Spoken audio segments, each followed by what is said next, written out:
Hi guys, may nabili akong naka-steak.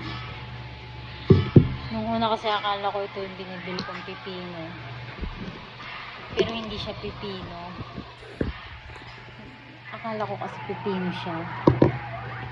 Ano, para siyang sili. Kasi nagmamadali kami ni Lucas para makauna sa pila. So, titikman natin siya kung ang lasa. Ang hirap buksan. Ayan siya.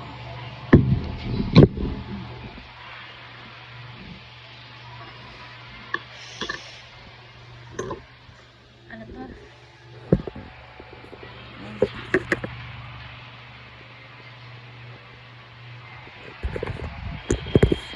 Ano ba to?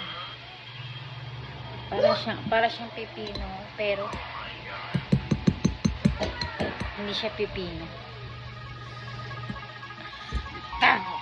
Tapang ng amoy. Ay, kinakabahan ako.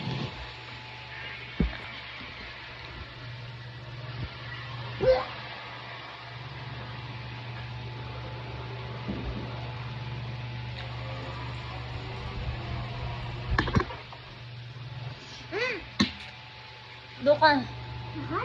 Ate.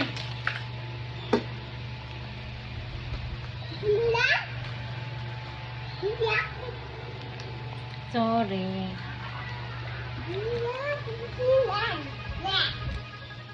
Siguro sa iba masarap to.